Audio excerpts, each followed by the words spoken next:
প্রায় প্রত্যেকেই চায় তার ভালোবাসার মানুষটা তাকে মিস করুক, সবসময় তার খোঁজ নিক, তাকে গুরুত্ব দিক। আমরা অনেকেই এমনটা চাই, অথচ পাওয়ার মতো কোনো কাজ করি না।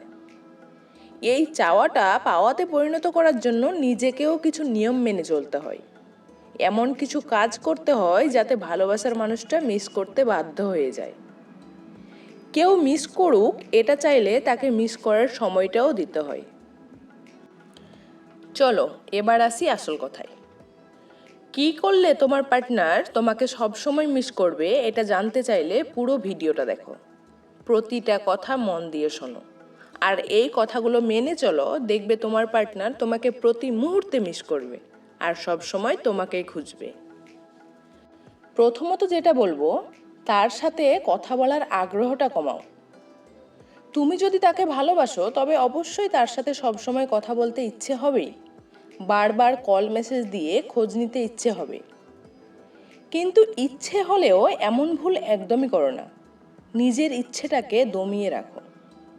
বারবার যদি তুমিই নিজে থেকে তাকে কল মেসেজ দিতেই থাকো তবে সে তোমাকে মনে করার সময়ই পাবে না।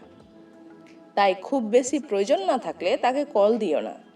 তাকেও সময় দাও তোমাকে মিস করার, তোমাকে কল মেসেজ দেওয়ার। দ্বিতীয়ত যেটা বলবো সেটা হলো নিজেকে রহস্যময় করে তোলো। তার মধ্যে তোমাকে জানার, তোমাকে চেনার আগ্রহটা বাড়তে দাও। তুমি তাকে ভালোবাসো বলে মন খুলে সবটা তার সামনে উজাড় করে দিও না। কখনো কারোর সামনে নিজেকে উজাড় করে দিতে নেই।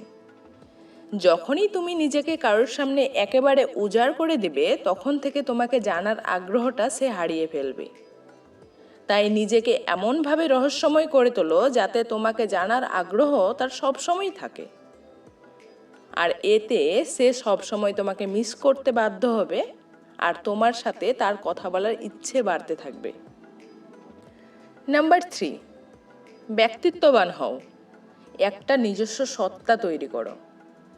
তার সাথে যতক্ষণ থাকবে তাকে ভালো অনুভব করানোর চেষ্টা করো, তার কেয়ার করো, তার জীবনে তোমার মূল্য বাড়াও। দেখবে সে প্রতি মুহূর্তে তোমাকে মিস করবে, তোমার খোঁজ নেবে। নাম্বার 4, তাকে ইউজফুল কিছু গিফট করো। যেমন ধরো bracelet, hand watch, perfume, wallet এসব, বা আরও এমন কিছু যা নিত্য প্রয়োজনীয়।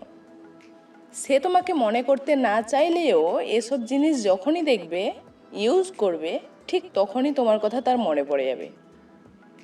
সেই সময় তোমার সাথে কাটানো মুহূর্তগুলো নিয়ে ভাববে, তোমাকে নিয়ে ভাববে। নাম্বার 5, নিজের সাথে সময় কাটাও। পরিবারের সাথে, বন্ধু বান্ধবীদের সাথে সময় কাটাও। জরুরি নয় তাকে ভালোবাসো বলে 24 আওয়ার তার সাথেই কথা বলতে হবে, তার সাথেই থাকতে হবে। সব সময় তার সামনে অ্যাভেলেবেল থেকো না। সে কল করলে একটু সময় নিয়ে তবেই কল রিসিভ করো। সে কল করার সাথে সাথে কল তোলো না বা তাকে কল দিও না। তার কলের অপেক্ষায় থাকলেও তুমি তাকে বুঝতে দিও না যে তুমি তার কলের অপেক্ষায় ছিলে। তাকে এটা বোঝাও সে ছাড়াও তোমার অনেক কাজ থাকে, সে ছাড়াও তোমার আরেকটা দুনিয়া আছে। তুমি তাকে ভালোবাসো, কিন্তু তোমার ভালো থাকাটা শুধুমাত্র তার উপর নির্ভর করে না। তুমি তোমার ফ্রেন্ডস আর পরিবারের সাথেও বেশ হাসি খুশি থাকো, ভালো থাকো। জানো তো, যখনই সে জেনে যাবে তোমার ভালো থাকাটা তার উপর নির্ভর করে, তখন থেকে সে তোমাকে অবহেলা করতে শুরু করবে। এটাই মানুষের বৈশিষ্ট্য। তাই তুমি তাকে বুঝতে দিও না তোমার ভালো থাকাটা তার উপর কতটা নির্ভরশীল। তুমি এমনভাবে নিজেকে তার সামনে উপস্থাপন করো যাতে সে যেন বোঝে তুমি তাকে ভালোবাসো বলেই ব্যস্ততার মাঝেও তার সাথে কথা বলো। তুমি একেবারেই সহজলভ্য নও। তোমার সময়ের মূল্য আছে, তোমার মূল্য আছে। এতে তোমার প্রতি তার রেসপেক্ট এবং ভালোবাসা বাড়বে আর সে তোমাকে সবসময় মিস করবে।